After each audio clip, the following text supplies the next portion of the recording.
I can be a good coach, but I am more sensitive in the human side. Yeah. I can understand the kids when they are struggle or we have a problem. Yeah. I have extra feelings, so I really like to take care of the feeling in the field. Yeah. How to give the best in the field. Welcome to Across the Line with Chris Greatwich and Sidav Tupas. And Chris, 4th episode, and we feature one of the most interesting, intriguing personalities to have ever worn a Philippine jersey. The Italian stallion, Simone Rota. Wow. Hugely insightful interview. Gave some incredible accounts, especially of his time growing up in Italy. Opened up about his adoption, which is a story that's been well documented before, but for him to come out and speak openly about it was great.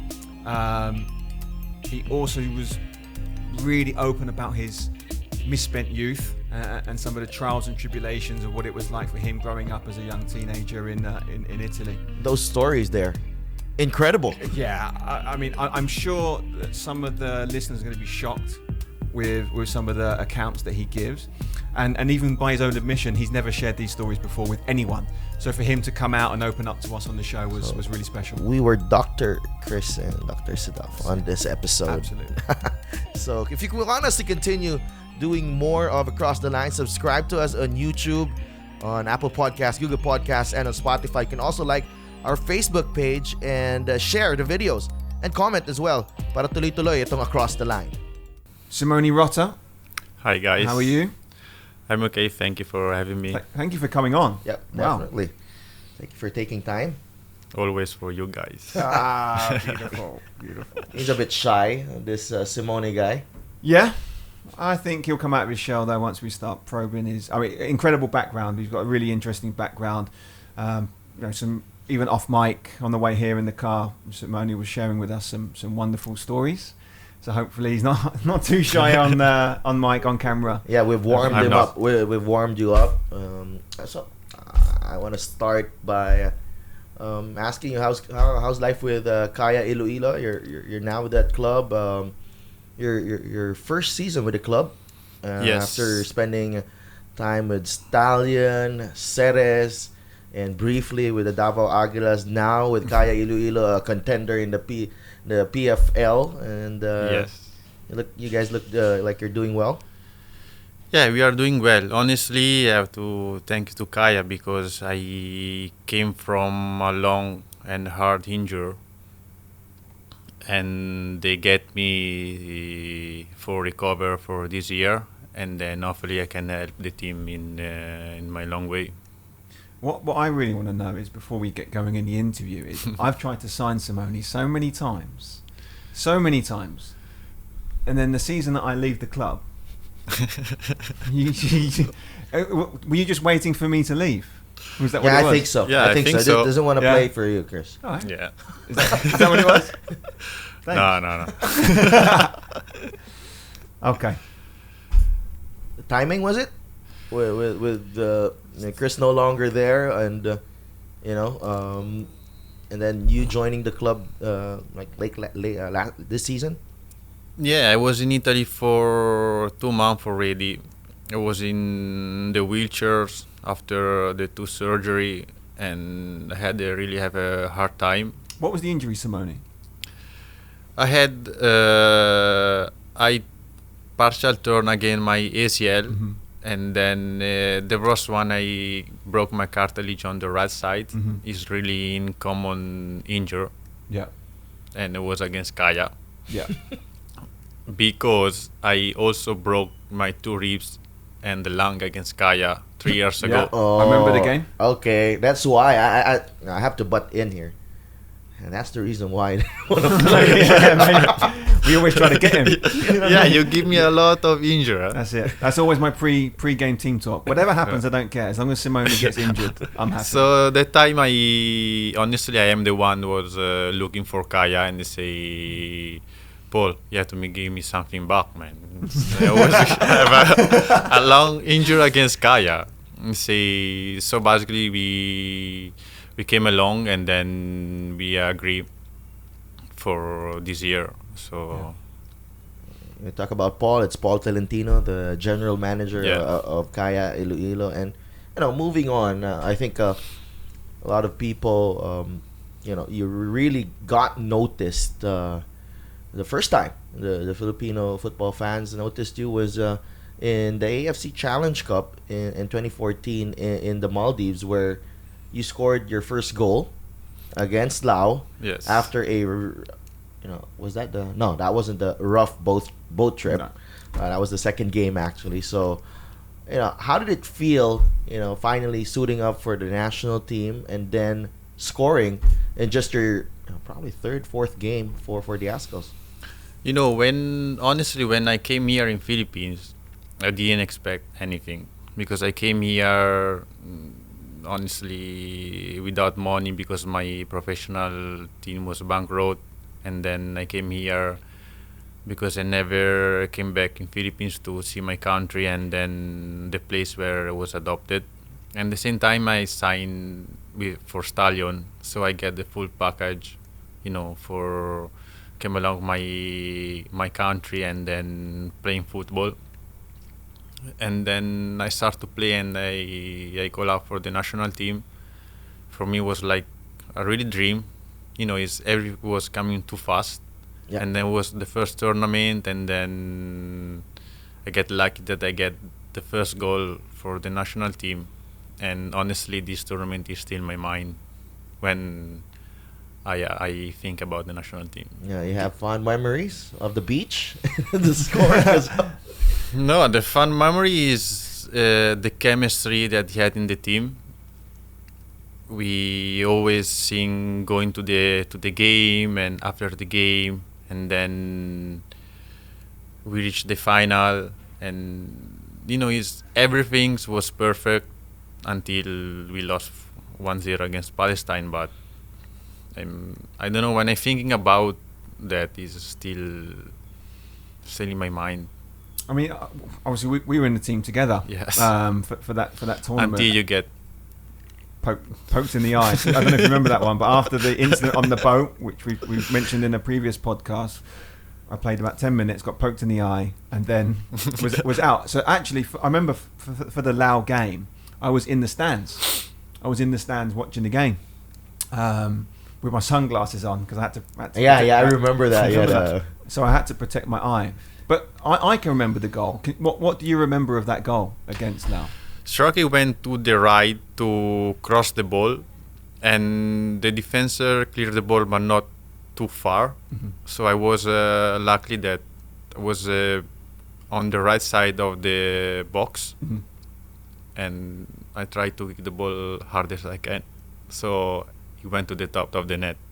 It went in like a rocket. Yeah, absolutely. Yeah, but sometimes, usually I kick the ball outside the stadium. You know what I mean? Yeah, but that was well hit. Oh. The technique was terrific, and Was it the first or the second goal? The first goal. I think that was the first goal. Because Yeah. that was a really important game. Obviously, the first game we drew against Afghanistan, Yeah. which, in retrospect, was quite a good result because Yeah. I think going into the tournament we felt confident, but always you cannot lose the first game. So we got the draw on the board first game. I think that was a good result. Yeah, but the funny way was how we went to the first game. Do you remember? We stuck in the sea, the typhoon, and then the emergency boat came to save us. And when we land, they're shocking me. I think Sato they threw up because it was a seasick. You as well? You threw Yeah, up? Yeah. most of the player. And then we went there and they say it's okay, just play. Yeah. But going into it, I thought Afghanistan was a tricky game. Yeah. That was like a banana skin for you guys. Had you lost that game, had you dropped, or Yeah. conceded the 3 points, we wouldn't have been, Really difficult for us to have Yeah. qualified. absolutely. But that But it was the chemistry of the team. yeah. It was like that. What do you think was so special about that group? Because, again, on the way here, we were talking about it, actually, as we pulled up to the facility. You were saying how you have such fond memories of that. Because of that team. I came from Italy, we don't used to listen music before the game. Mhm. We don't used to sing before or after the game. It's like we are more straight. So I was looking you guys and then say, I think it's the right way to go to the game, to get along together, not everyone listen his own music and then make his own feeling to play.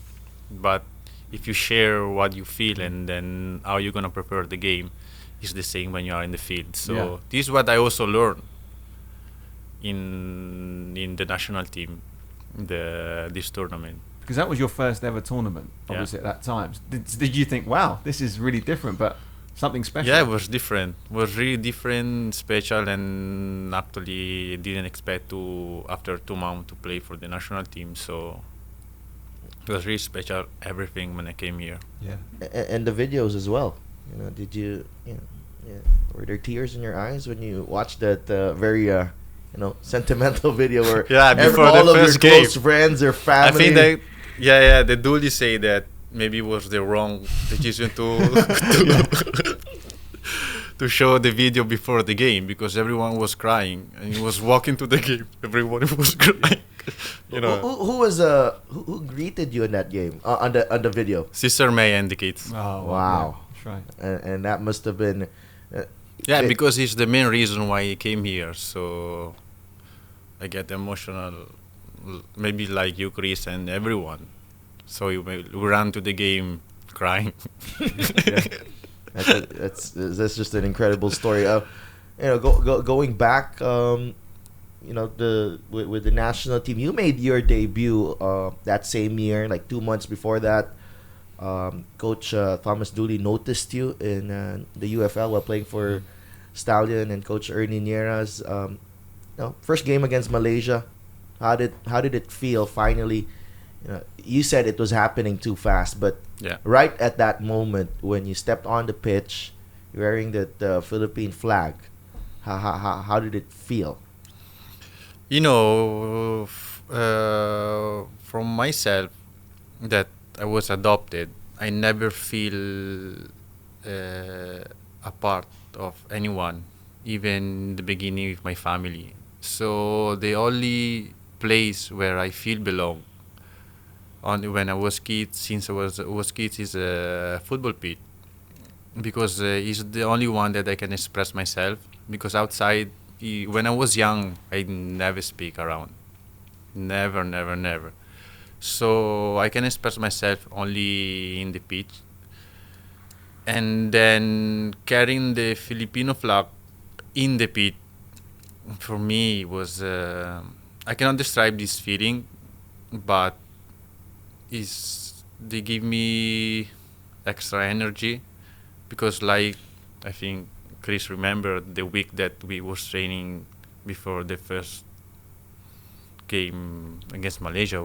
For me was not good. He was terrible. He was the worst trainer I've ever seen. I swear, I was an emotional guy. I've been before 2-3 hours, even before the training. Really? Yeah, I was preparing myself, all the stuff and everything, because I was feeling pressure for myself, because you come across so confident. Certainly on the pitch when I used to play against you, you came across as such a confident player. The confidence gave me my teammate. Okay. You know what I mean? Yeah.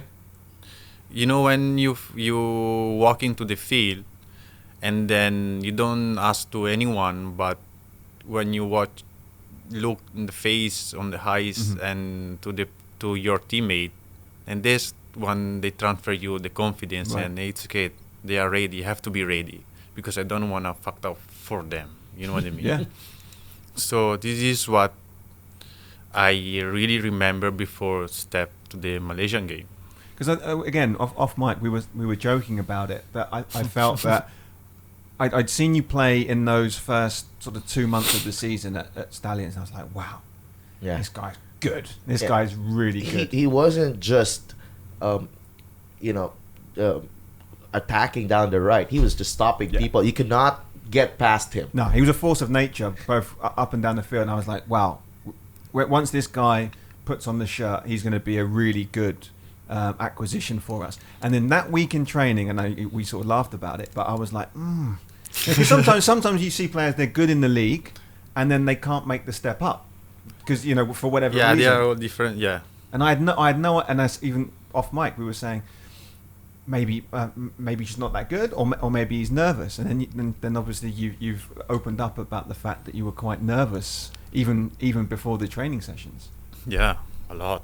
You were quite overwhelmed with you're gonna be playing with like the likes of Phil Youngas, but I know you played. When I came here, I didn't know anyone because I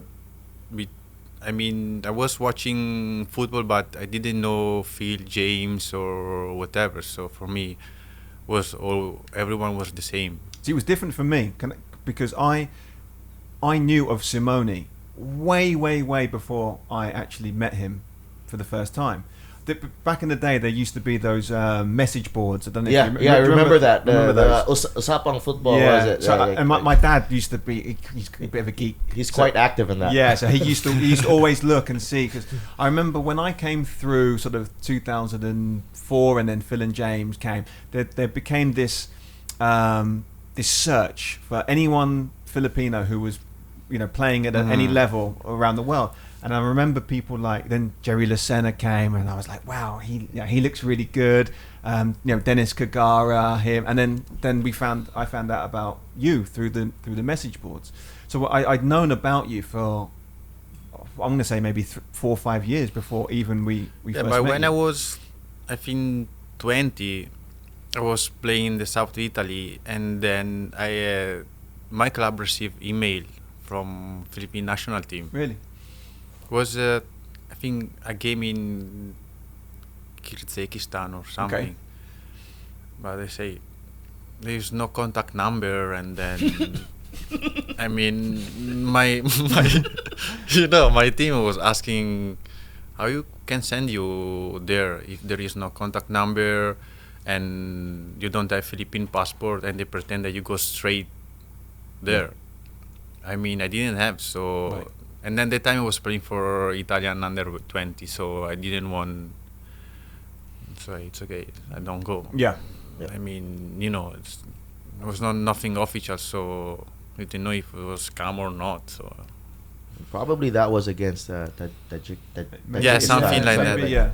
Okay. And but I should to go, so maybe I was coming Philippines or in Asia early. But everyone has a timeline. Yeah. yeah, but you haven't gone back since then. Like 2014 was the first time you were back since you got adopted, right? Yes. That's like 29 years. Yeah. 30 years before he came back. Unbelievable. Yeah, honestly, I was before I booked the fly with my dad because we want to go to vacation in Philippines. But then I signed in Switzerland, and 1 week I have to go start to training because Switzerland they start the season early, so I couldn't go. Wow, what a journey it has been for Simone. Yeah. Yeah, so I try to come back in Philippines sometimes, but didn't work for my team or something. So I guess I came back the right time. Yeah. Well, let's go back to your roots. Of course, a lot of people know you got adopted by Italian parents. Yeah. And what was it like growing up? You say Milan, right? What was it like? Okay, yeah, I was adopted with my sister, but it's not from the same family. So we came from different part of Philippines. My sister, we know her background and the family. They are in Batangas. Me, I only the one that they don't know. They say that I came from the mountain, but I don't know where. Okay. I'm like Igorot, I think. Yeah, maybe Carrot man or something like that. the unknown man. Yeah. And then when I was young, I had my own world inside. I guess I give a really hard time from when I was young until teenager. Really hard time to my mom and dad, more than my sister.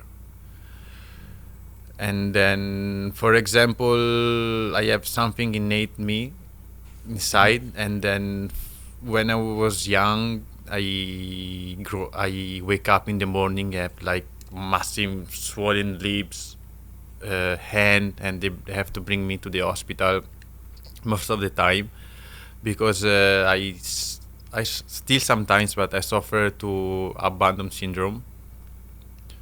So when I start to sleep, I feel that I am afraid that somebody leave me, or they leave me around, or they cannot be part anymore with my family. So I have a lot of like psychology problem. Yeah. Yeah.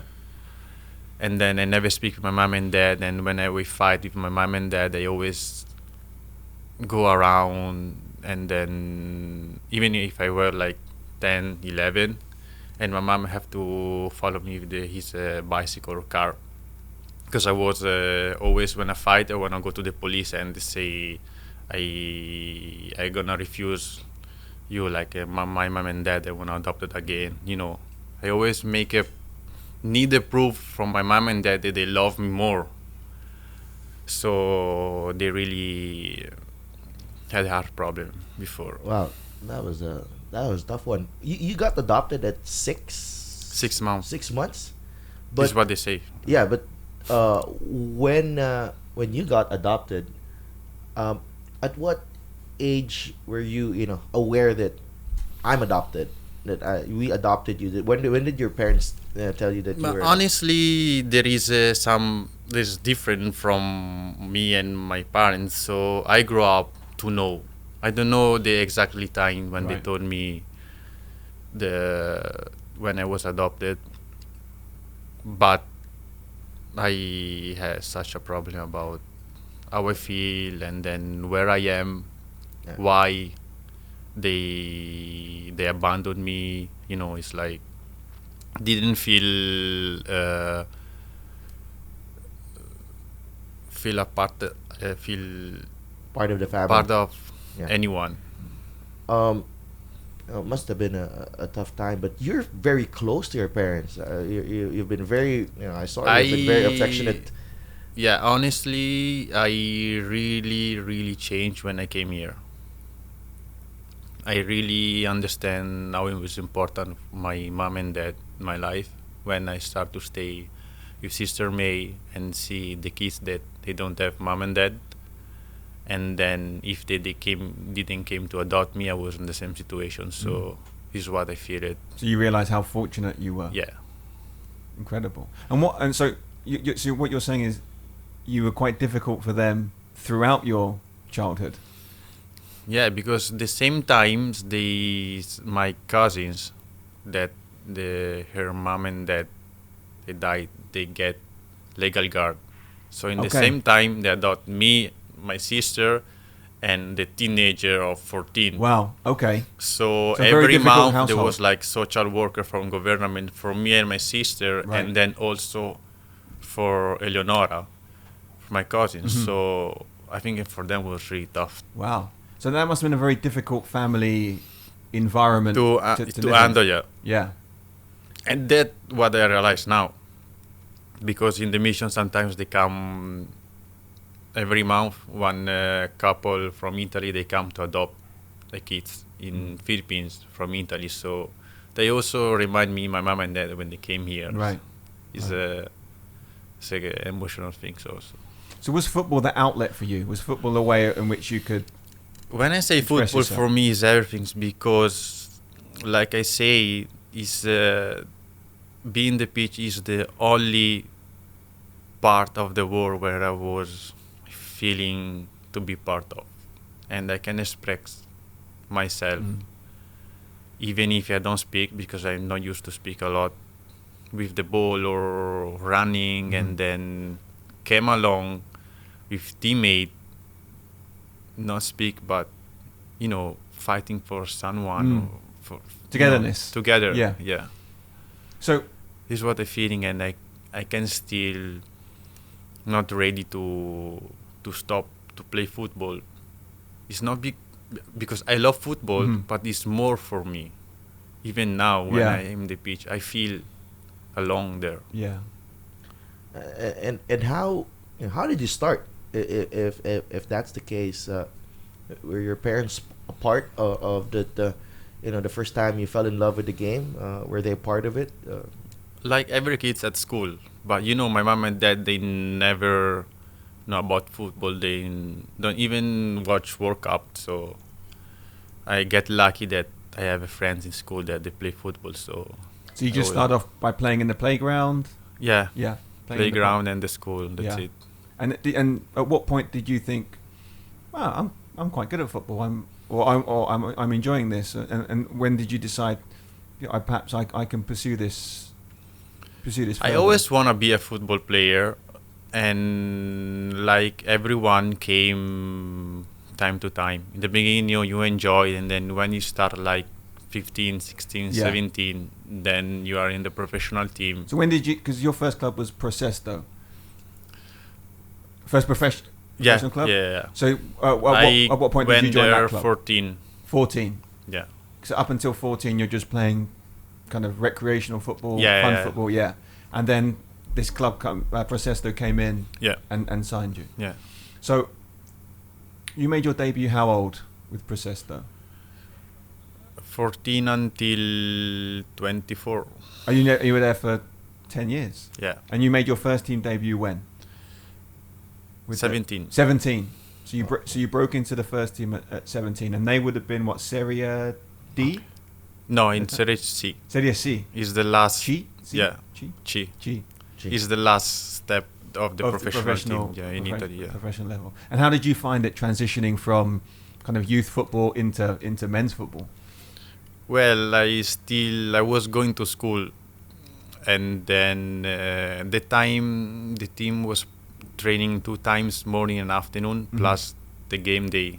We play Saturday, so I was start to play with the first team, but instant I go to the school, I always go to the training, and that point after 3-4 months, my mom came to school because the school was calling her because I never been there. Really? So I was in the school. So you were skipping school? Yeah.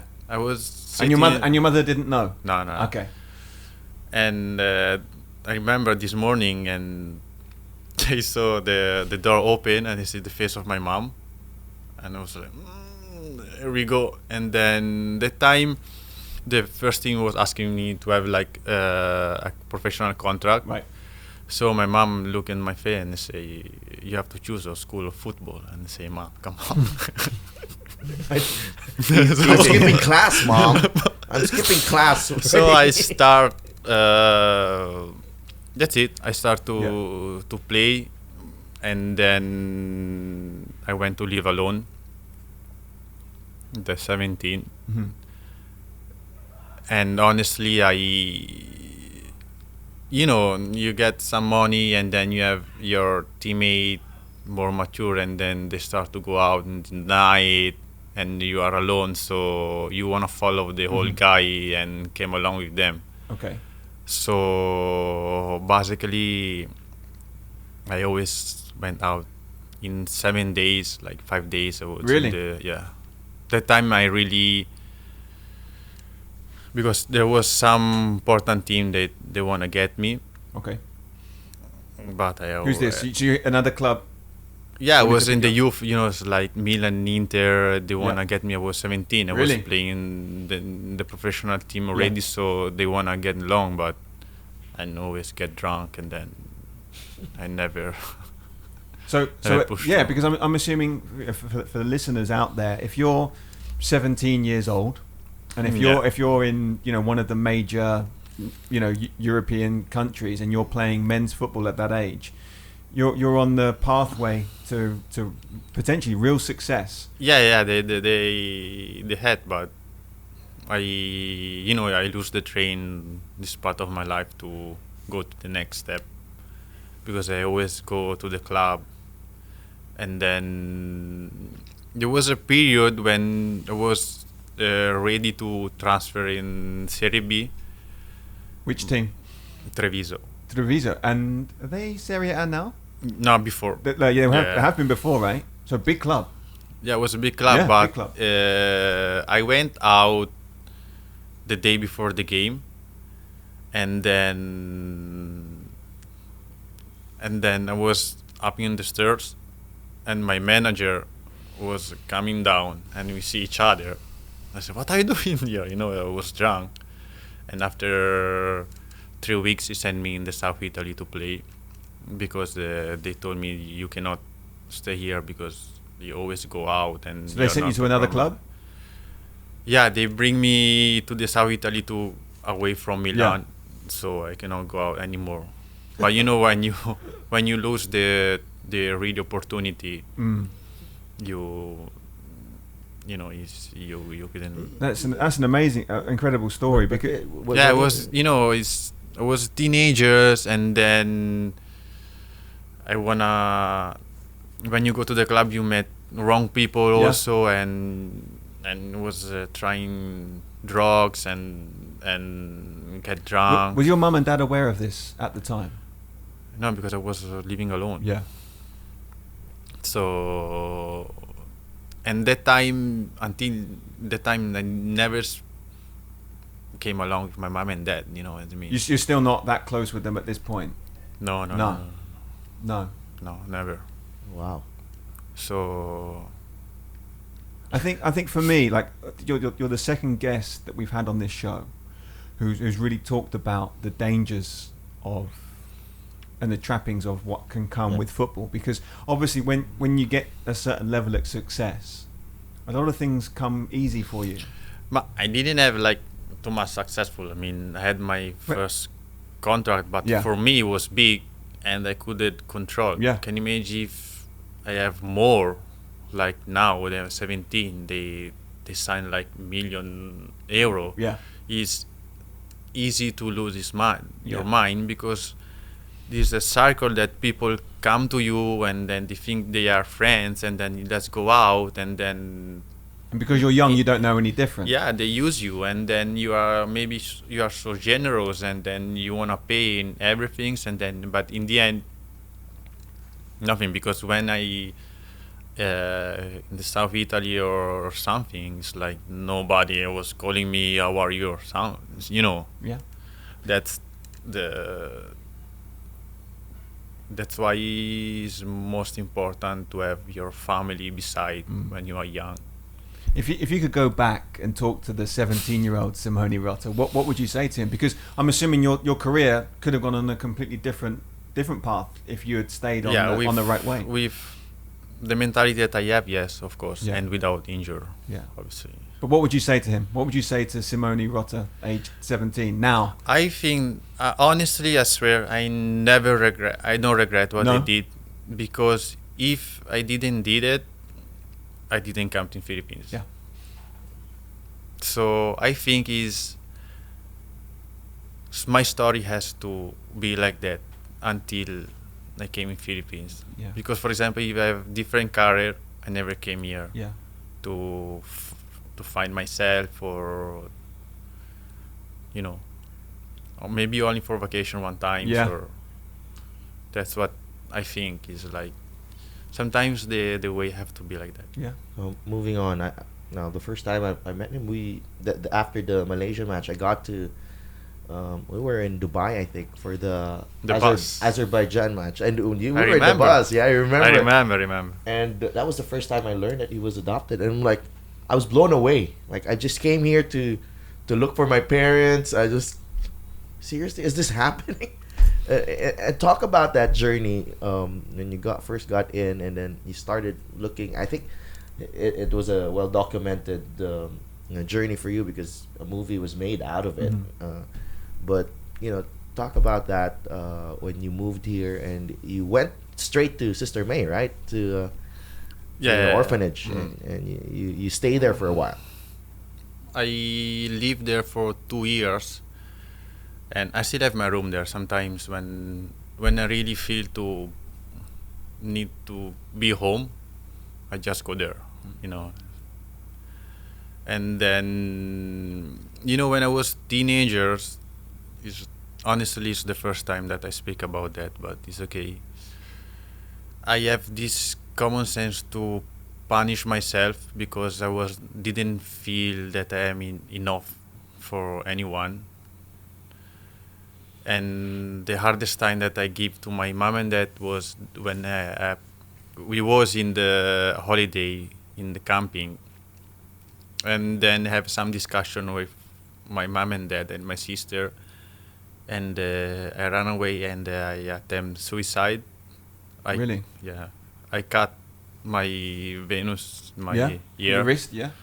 But then when I saw the blood, I get scared. You know what I mean? Right. Because it's kind of action to make attention. Yeah. Cry for help. Yeah. I ran away to the camping because I got scared. But then I lose a sense on the way because I don't know, I get scared. Right. So all the police from the town came there. Really? The town was on high alert. Yeah. Honestly, yeah. And then the time my dad he saw, because they came back to the tent and they saw the knife full of blood. So Right. and I left the paper. It's like A note. yeah, like adios or something. I don't remember. So that time the camping there was a party, and there was a band. There was a sound. Yeah. Yeah. And then my dad ran there and then get a microphone and they say, my son is attempting suicide. Everyone help me to find him. So all the Oh camping wow. was, How many people were there? I don't know, man. You caused So- such a ruckus there. Yeah. And then from the other camping, they asked help to the other one beside. So So there's a maybe like search party. 1,000 people was looking for me, you know, like the police. But at that time, we can laugh about it now. Yeah, but it's pretty at that yeah, time, I need to laugh because you know that time my dad, I think that it was receiving heart attack, stroke, and then they got me on the way to the second village, and then they bring me to the SUV of the police. And then I remember when I went out from the SUV, it was like my mom and dad obviously was waiting me, but there was like 1,000 people. You know, it Can could you have imagine been a news crew there. Yeah. I covering can him. imagine my mom and dad how they feel, even to see me, and even the day after. Obviously, the day after we left the camping because you cannot stay there. You know how they feel, my mom and dad. You know, and the social worker. So it was really hard time. How long were you? 14. No, but how? Yeah, 14. But how long did you disappear? I don't know. I'm gonna ask my mom and dad. Maybe for 1-2 hours. Yeah. Yeah, but that was because he sent the note already, so they were, the clock was ticking. Yeah, he was really, and that time I didn't really realize how bad for my mom and dad. And 2 days after, I was asking my mom and dad if I go vacation with my friends. And my dad, I So swear you to were God, I swear to God. Sorry, why? And my dad look at me and he start to cry and he say, "How is possible? You Yeah. ask me to go vacation with your friend? It's 2 days ago. You was in the hospital because you cut your hand, and then everyone was blow out, and then you ask me to go to your friends." But the first time you came out of that SUV, I cried. Can you describe how your parents looked at you, how your family looked at you? I don't remember the face of my mom and dad because I start to cry. So I really don't remember. But I can imagine. You can only imagine. Imagine. Obviously, it's I can't imagine, but I can imagine for you, the sense of abandonment obviously comes from obviously the fact that your mother left you and that now that you were adopted by the Italian parents. Judging by the comments that you're saying, your adoptive parents sound like really nice people, Yeah. like really genuine Yeah. people. Yeah, special. Yeah, So I swear. yeah, I mean, and obviously knowing what you know now, for them to have stuck with you through some of these incredible accounts that you're giving, Guys, honestly, it's a real testament to how if incredible one parents day they I must have be. daughter or son, I hope that they never be like me. No, really, Yeah. because I never spoke with them in the house how I feel it. Always lie about everything because I didn't want anyone come in my world. So even at the school or where you go, I always lie because it's not because I like it, but because this is what I was. Yeah, God bless her. Yeah. Philippines blessed me when I came here. Yeah, that's sort of what I want to come back to. So, again, judging how your accounts are going, this has continued all the way into your adulthood, and it's only until you meet the sister and that you spend time here in the Philippines that you start to appreciate, really, not only your parents, but I'm guessing appreciate yourself. Yeah. Yourself as well. Yes. And is moving to the Philippines, is this how you start to gather your own sense of self-worth? Because you don't come across now as someone who doesn't really like himself. You know, you seem like someone who's quite self-confident. Yeah. And you know, you know the value of you know the value of yourself. So Yeah. is that something that you've garnered since you've moved here to the Philippines? Yeah, I learned have to be more respect for myself, honestly, Yeah. and then how to go away from people that have a bad vibe. I know how to recognize. I have extra feeling, and Yeah, you think so? Yeah. so. People even here they told me that I'm a lonely guy. You know what I mean? But I like to stay alone because. I mean, I'm not caveman, eh? Yeah. Yeah. I come maybe from the cave, but I'm not a caveman. Yeah. But I mean, in my past, I had a lot. So sometimes I like to stay alone also, Yeah. you know. And I don't speak too much because I just speak when I feeling to speak. I don't wanna be a guy or something that has to speak because everyone have to recognize him. I don't need that. Yeah. So this is the longest he's spoken already. Yes, I swear. Yeah. Promise. Really? That's a record already. No, you laugh, but Yeah. Funny. Yeah. And again, similar to Sadelf, I had no idea when you moved here that you were living in The orphanage. the orphanage. You know, I remember talking to you, and you know, I'd be like, "Oh, where do you live?" And in Parañaque. Oh, okay. And I was thinking, Yeah. oh, maybe you know, like BF Homes or Moonwalk or something. Yeah, but I mean, because I had that stereotype, you know, I've been covering them for quite some time, and then you know, a typical Filipino foreigner playing for the Azkals, like Filipino mom, Filipino dad coming over, you know, okay life in somewhere in abroad, and then coming here and playing for the national team, and then you come along and you have this unique story, and then all of a sudden like, wow, it's as diverse as they come now. Their backgrounds. Yeah, even if I came here, I didn't feel foreigner because I like to stay with Filipino people because I like how to observe how they are and how to understand the culture and basically my country. So is that why you decided to stay in the orphanage when you first moved? I decided to stay because honestly, I wanna help Sister May, but also them. There was really help myself, Yeah. and they helped me. Didn't do it. They are not doing nothing special, but the way how they are and the kids how they are, they really teach me daily how it's important is what I have. you know. Yeah. Because some kids, sometimes they are more mature than me. They provide from themselves everything. They cook, they clean, they go to school themselves, you know. They do what they have to do.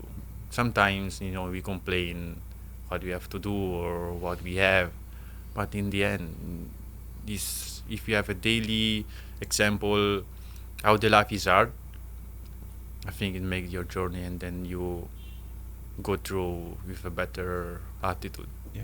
Well, wow, you mentioned Sister May. She's very very important to your life, and she was there when you got adopted, right?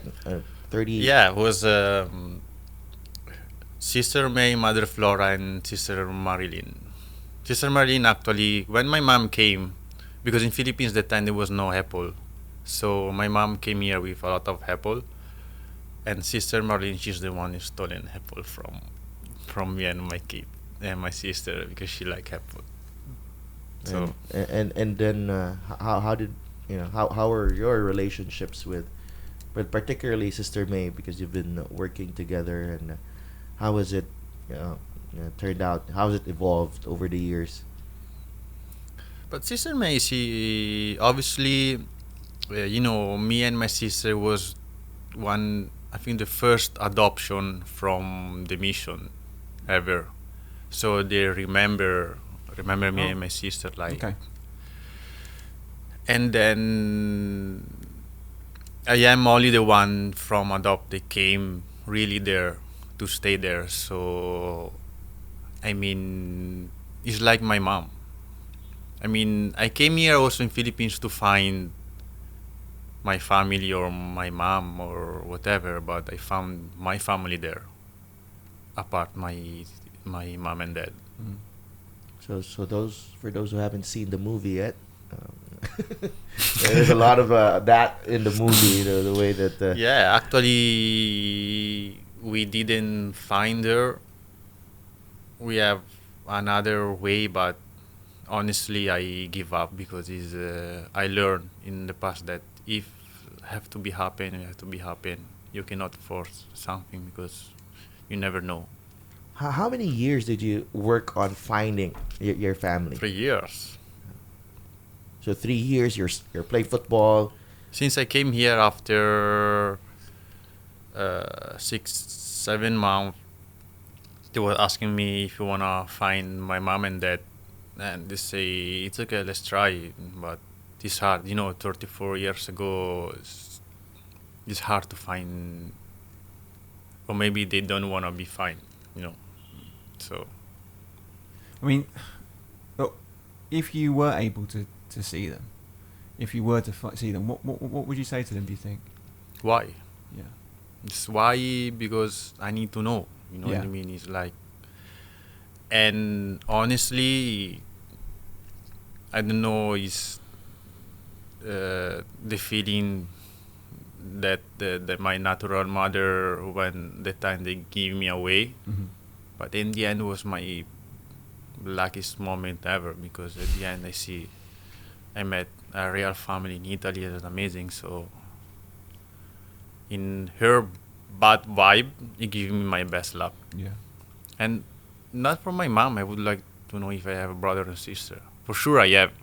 If you guys see in So the someone- future someone look at me, just call me right away. Yeah, maybe at the mall, maybe somewhere in BGC. Or maybe where you are hiking somewhere. Yeah. Okay. Some village guy. Wow, you really feel you're from. I came from the mountain. They say from Bicol or Kamsur, but we still don't know. And your parents, your Italian parents, were taxi drivers. When they My dad is a dentist. Was a dentist, and then we had some struggle time, and then they switch in taxi. But the taxi is different in Italy from Philippines. You own the license. You have to buy. you operate and then you drive as well. Yeah. Yeah. Yeah. And you have to buy the license. It's like investment. It's a lot of money, so it's private. That's why they always fight with Uber, because you pay the license drive is 250,000 euro. Yeah. So if you allow Uber in Italy, it's like your value is of your license is getting Lower. nothing. Yeah. So It's getting political now. Oh, yeah. Wow. yeah, you I want to look incredible that part of your story. I think has been told in different ways by different people, but Yeah, to but hear we- that from you firsthand, I mean, there's stuff in there that I had no idea about, and yeah. The main one is honestly is the first time that I tell the public one about the suicide. suicide. And I'm glad you managed to keep it fairly light because Yeah. I was in the story edge of was, my yeah, that seat. story was I saw your face, guys. Like yeah. Yeah, but But thanks for sharing with that. I mean, I'd like to bring it back a little bit to the football again. yes, Because one thing I'm quite intrigued about with you is how on earth did you end up at Stallions? You know, what were the pieces of the puzzle that led to you signing with them? Okay, at that time, my professional team went bankrupt. Yeah. We didn't which team was it? process. Procesto. Okay. You went back there, right? You went back there after playing in Switzerland and then playing in a couple of other Yeah. Italian clubs. And then we play for 1 year without salary. And then that's the year that I lost all my save doing party and survive because I didn't want to go home, obviously. And then that time I say, I don't know what to do. So maybe it's time to go to Philippines, but So you're still having this lifestyle. So you're like 28, 29, yeah, and you're still doing these things. not Not too as bad. much, but you know. He's mellowed. He's mellowed by that time. Well, not, probably. but this is probably 12 years of you doing this now at this point, because you said that 17 you were. Yeah, here in Philippines, in my team, they say you never go out, you don't go out. Bro, do what I did in Okay. Italy for. So Yeah. I'm done with stuff. I'm quiet now. Yeah. So sorry, going back to your to move to the Stallions. So the Procesto declared themselves bankrupt, Yeah. and then who makes contact with you? Ernie directly. I opened the Facebook, Yeah. and before I watched, I searched some football club in Philippines, Mhm. and then there was a contact. I write to Global, or I don't remember which team, and say I am Filipino player, I would like to play in Philippines. Oh, so The only one that answered was Stallion on Facebook. So Ernie lent Selu to text me back and forth. This is Selu Lozano. Yes. Yeah. And then after 1 month, they was texting each other, and they say it's okay. We went agree about the contract on Facebook. So say it's okay if you book me a ticket, I'm gonna go there. Mhm. So basically, I came here without contract, and then I came here in Philippines through Facebook. And this is what, January 2014. Yeah. And you hadn't been back to the Philippines No, man. since Never, the adoption. ever. So I came here in Philippines, and then I was in the Terminal 1. Yeah. You know, they have to go downstairs. Yeah. But in Italy, it's not like that. So I was stuck for 1 hour in front of Yeah. the airport because somebody, according, they should to come to Pick you up. pick up me, and Yeah. then after 1 hour, they told me they have to go downstairs. Yeah. So I went downstairs, and it was full of people, man. They say, like everyone Wow. waiting for family to come. Yeah. I was exactly the same first time I came. Same. but I didn't understand. Me So- neither. But the thing here is, Simone was speaking a little English, right? That time. Little. I can understand the basic one. So So it was hard for you to. it was hard, man. It Yeah. was hard. So you then signed the contract. So you signed the contract with Stallions. And Yeah. how long was the contract for initially? 2 years plus 1. 2 + 1. Yes. Okay. What's your initial impression of Stallions as a club and the league? But I'm also intrigued to find out what your initial impression of the Philippines was as a country. Wow, when I came here was in the evening. I didn't expect Manila was like that. You know, it's like Manila is a metropolis more bigger than Italy, and then there was a big building, and then say, I never expect. And the second day we went to training in Alabang. Country club? And I was in Cuenca, Oh. but it was a running session. And then we ran for 10k, you know, and they say, ask Selo, but you run like that in Philippines, because for me it's too much, you know.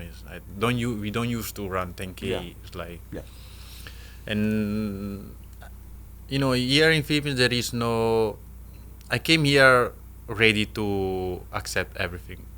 I didn't came here in Philippines to be like a foreigner and pretend that the football is perfect, has to be everything perfect. I came here in Philippines to find myself and adjust whatever I have to do. So I never complain about it. Even, you know, you was there, even football, you know, it's like you go there and there is no dressing room. We don't use to training without dressing room, and we don't do shower after training. Yeah. So for me was a new things. And the first game in UFL, it was playing before another game, so we changed. It was in the stand. I was waiting to go to my dressing room, and then after Ernie called up and say warm up, and I was not ready because I was waiting to go to the dressing room. You know what I This was mean? your first game. Yeah, and so I have to prepare myself right away, and then but little by little I understand how was Philippine here. But honestly, I swear I didn't expect anything because I was there for other reason. Football was secondary to, but you came here because of football, but it was more of a secondary. I came here football and to see my country, find myself, to help sister me. I get the full package. You know what I mean? Same Yeah, you thing. got the full package. Yeah, it's true. Yeah. Yeah, that's true. So I'm also intrigued with what your balance was like with the orphanage. Because how long were you staying in the orphanage for, living there full time? 2 years. So you're there for 2 years. And who else is in the orphanage with you? So you got the sisters, and then how many kids? That time was 18. 18 kids. Yeah. 18 kids. And your daily routine would be, so you would go to training and then come back and help with the orphanage? Yeah. Yeah. And what sort of roles would you have within the orphanage? What were your duties? Whatever sister may Yeah. need it. I don't have a specific role there. Right. But, you know, in the sister May, they close the door of the orphanage at 8. So every day at 8 p.m. you have to go to your room. Yeah.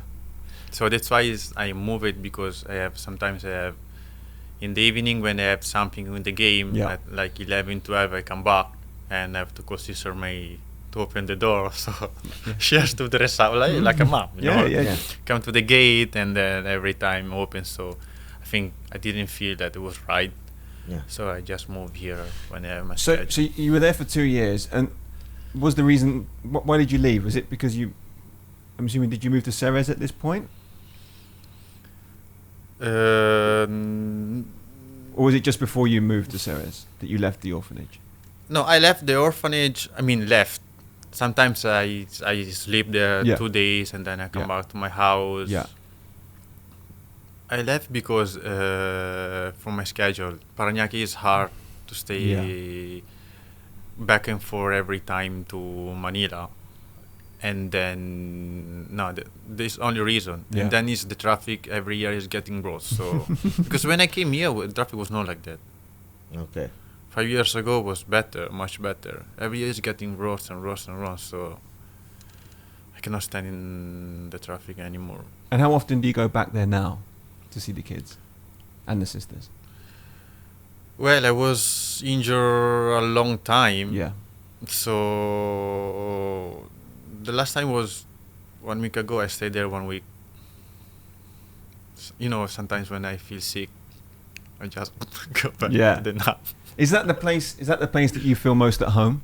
Yeah. Yeah. Yeah. Yeah.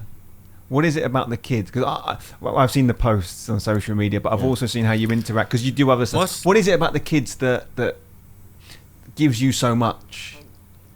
First of all, the background that they have Yeah. is some kids, they really have a background. It's like, how is possible they have? I mean, they have. The last one is Sophia, that he came there 10 p.m. through taxi. Someone put her in the taxi and tell the others to go there. So, and the taxi driver give us, and that's it. We don't know where she come from. We don't know nothing. So, some of the kids have Sister May surname for the birth certificate because we don't know where they come from. Yeah. It's like. And then there was this girl, Janica, that actually is playing football. I'm really grateful about. Yeah. She liked football. How old is Janica? 18. 18. And her grandmother, she refused her to stay in her house. So she was living in the gym outside for 1 week. And then the guard came to us and said, this girl is continue to going around, but the village, but it seemed that she's sleeping on the floor in the gym. And then, so Sister May went to get her, and then she stayed there, and then she go to school and she play football, and she gets her name Sister May. Really? Yeah. And where does Janica play now? Football fanatic. Because you used to do work with them also, right? Was that Janica's age group before? Yeah. Yeah, so you used to coach She her only a the little bit. one that she's continued because she's really like. Actually, I came back last week to the orphanage and they say, "Kuy, do you want to buy football shoes? I need money for the tournament." And Right. Okay. And she gave me my football shoes. They say, "Janica, where do you get these football shoes?" I say, "No, Sister May gave to me." And they say, "It's okay. This is what happened. You went to my room. You get my new football shoes." And then you pretend Sister May give to you, and then you are basically have to buy my football shoes Back from her. So I just buy, you know what I mean? She's But clever. That's Yeah. smart. She needs to work in business, Okay, not football. it's okay. I'm gonna buy my own football shoes. I like that. But I think it's great that you still have the connection with those kids. I think it's really, really important. Yeah, some of them, they have family and they come back and they come to the family and they come back. Yeah. The one that they really belong now is Sofia, Chiara, and Janica. And they're there full time Yeah, because in they don't know. with the family. Yeah. Yeah, I think you have your little girl. Chiara, yeah. Yeah, Chiara. How is it with her? She get obsessed of me. It's like, because they are all girls. Yeah. So obviously when you see a man, I mean, every kids need to have a mom and dad. It's a different vibe and different attitude. So she know that I'm not real dad, but I am her dad. And then down Sofia, that she follow Chiara, so she called me dad As well. also. So and say, Sister May, I say it's okay, but how many kids I have to have? You know what I mean? Yeah. So But you're I will be you're the legal guardian. I will be the next. For now, it's Sister May. Okay. When Sister May cannot, hopefully late as possible, I will be the one they're gonna follow her, and obviously Sofia, because at the end she's the one, and Janica is. You have probably three little girls. In 5 years, I have 3 girls. Wow. Let's meet in 10 years. Let's see how many you have there now. That's amazing. It's incredible. Well, I think it's important that they have a role model like you, because obviously you had that role model, and in your adopted parents, and you gave them a hard time, by all admission. So I think for you to be there for them and provide a constant father figure, is commendable, and I think it's very it's honourable that you're able to do that and able to give that time, and it's something that I think it's mentioned in passing, but I don't think people really fully appreciate how much time and how much effort you put into that. So I think that's something that's really, really admirable about you as a person. Let's go back to football. I want to talk about something that I will. Whenever I see you, there's a couple of moments that will stay with me forever. And one of my favourite games of yours that I can remember was the Tajikistan game, qualifier. Here? My last game. Your last game. Yeah. Your last game with the Azkals. Yeah, because I got injured. Because you're always injured, so that's just how it is. Yeah, man. But for me, I think you've gone through a lot of struggles. You came on the scene when you first played for Stallions, burst onto the scene, was a very major player in that team, and then obviously you'd had your peaks and troughs. Things kind of went up and down, back and forth with that international career. What can you remember from that game? That Asian Cup qualifier. Okay, before I was coming from ACL at the end, so I always was long time that I was out from football, and especially for me to play national team was everything, and is still everything. So. For to be there, I really, really work hard. I swear. I mean, you can ask my girlfriend, or I swear, was give everything. So when I went there and say, for one time in your life, you have to credit what you did to be here. Everything is when you walk into the field. And then they say, I was telling myself that don't look anyone, because you are the one that you work hard to be there. Yeah. So it's impossible that you're gonna fucked up today. Yeah, has to be my game also. And what it is was honestly was the craziest game ever that I played, and maybe the most important that I had. Yeah. How did you feel going into the game? Did you feel confident? I was feeling confident because I was feeling 100%. Yeah. You felt in good shape. Yeah. Yeah. So doesn't matter who I was playing against. Honestly, Dolly was giving me a video by my opponent and before the game, style. And before I always looking, but that time I didn't look anyone. You didn't care? No, because doesn't care. I'm not playing against Messi and Ronaldo. I mean, I'm good enough to face and whatever I'm gonna play and fight, and that's it. Because I was really, really working hard to come back there. During the course of the game, obviously it was a very, kind of like your career, very up and down, and had certainly its emotional moments. I look back to that game and think first half it was a bit like a sparring match, it was a bit like a boxing fight. It was just two teams kind of testing each other out. When they got the penalty and they went 1-0 up, what were your feelings at that point? Did you feel as though you're still confident? I didn't feel we're gonna lose. Why not? Because it's impossible. It's like we lost the game in Palestine against Palestine in Maldives, and we missed Asian Cup. Cannot be again. I don't know why I was feeling cannot be. Doesn't matter how we're gonna win the game or draw, because we can draw the game. No. Yeah. And they say, I didn't feel pressure, and say, if everyone is doing his job, we're gonna make it this game. Yeah. And what happened the last was perfect. Was like blew up and cry because everything's went out. Yeah.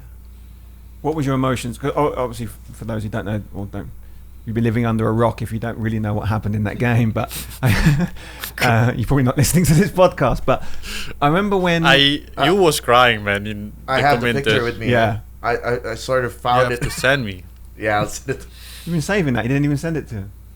Look at me. I'm not supposed to post this. What Look at my face. How did you?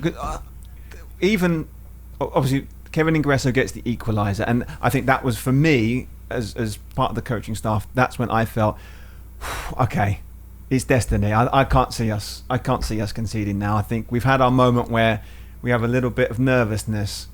Now we've got the equaliser. We're not going to lose it now. We have enough characters on the field to see this out. But it wasn't until Phil scored his penalty that I was like, yeah, we're definitely through. How did you feel at that moment when Phil scored the penalty? Yeah, because 1-1 can happen again. Yeah. Whatever. I was honestly, when I was playing, I get a review of Palestine because we lost for the free kick. Yep. So and say can happen again. Only takes a moment. Everyone, Yeah. everything. It's like. And then when this was a penalty, everyone was like blow out, and they say, well, I'm gonna wait. And then even for Phil was the perfect one, Yeah. he scored 50 goals, Yeah. and then everything this night was perfect. Yeah.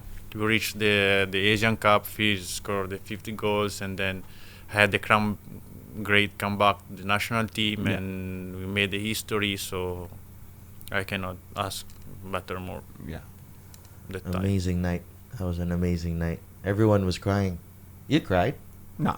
Really? You Nah. was crying. I was bad, man. I Yeah, missed the bad. goal also the first half. I remember. Yeah, you had a good chance. Yeah. Yeah, you I hit did. the crossbar. Yeah. It's okay. It's not my job. It's not your job. But moving forward, of course, making the Philippines making the Asian Cup, but unfortunately for you, you were not around when when Like the team- always, I get long injury on the worst time ever. It's like even 4 years ago, I had broken ribs for the World Cup, and new player came in, so I was a little bit stay on the side. But it's like football is about circle, and then now there is it's time to the young player to step up, because obviously I would like to be there, you know what I mean, but there is some conscious that maybe I'm not that great before, or some player they are better than me now because I was injured, so I cannot show, and I'm 34, so, and the coach never know me, yeah. So I cannot blame anyone. I mean, I just do my way. I wanna come back to play, and if one day will be. I mean, it's time also the young people, Yeah. they're gonna show up. It's a good opportunity for them. Like I had the opportunity with me, and then I take it, and it's right that other people have opportunity and take it. But peak Simone would have been a shoe-in for that squad. Not how he trained against Malaysia. No. If there will be tryout, there will be only training. I don't think You may not even be on the 50-man roster. He wouldn't even make it. You have to be like 70 people to try out. Yeah, maybe. You make a 70-man pool if you play like that. But what's the future hold for you? That's kind of what I would like to know. Like what? Obviously, in the short term, it's just to get yourself fit and playing with Kaya again. But what's the kind of I want to long-term plan? play as much I can. Yeah. It's not, like I told you guys, it's not only about, even my girlfriend say, hey, so why you stop to play football? You just follow the ball. You know what I mean? You're always in pain, and then, it's like you are not young anymore. Why you don't find other things to say to get it? But this is what people still don't understand. This the feeling that I had to be in the field is still part of my life. To feel be part of without nobody judge, you know.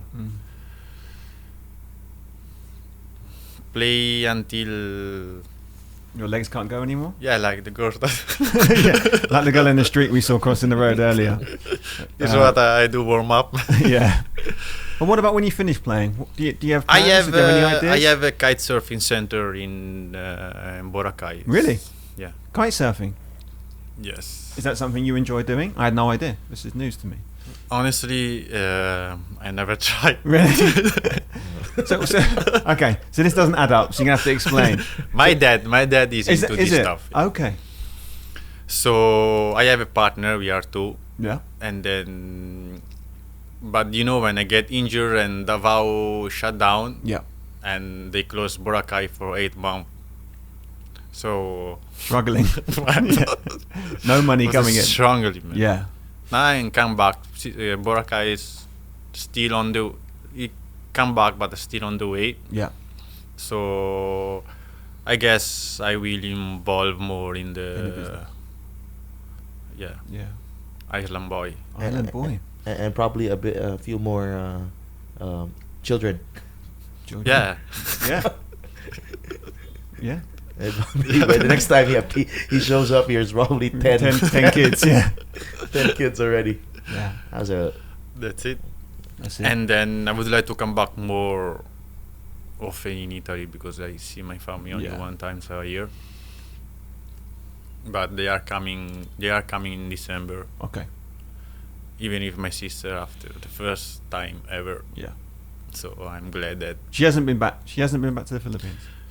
never. No. My sister, she never externed to come back in Philippines or find family. It was really different from me. Yeah.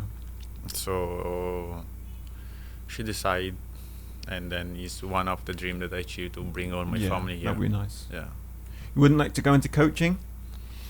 I like to coach kids, Yeah. but the adult people, I'm so straight, and I get personally, and then I cannot handle adult people because I get too much. I get mad. Yeah. Oh. Yeah. He's intense. I'm tense and changing my mood. Even I think in private life, I cannot let go everything. So Yeah. I get personally. This is what I learned from me. Because, the reason why I say this, obviously, that I'm involved with youth football. And I think... Yeah, this is what when I spoke with Paul, Mm. and they say as soon I come back to walk normal. Yeah. Yeah. Because Yeah. when I'm doing rehab or I you come back can't- to play, yeah. and then they say, yes, come on, you stand up, you stand to the training for 2-3 hours every day. You go to the gym and then do yourself. So I was asking in the beginning. I was asking when as soon I get fit, and then I'm okay to. I like to coach kids, not adult people. Because for me, you have a lot to give, both as a in terms of information, like tactical information that you can give. Because I think as a player, you saw the game very well, but also with off the field stuff, I think you have a lot of information. Honestly, you can share.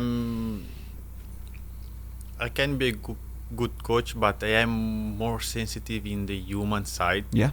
I can understand the kids when they are struggle or we have a problem. Yeah. I have extra feelings, so I really like to take care of the feeling in the field of the kids. Instant have like the best coaching skill because I'm not. Right.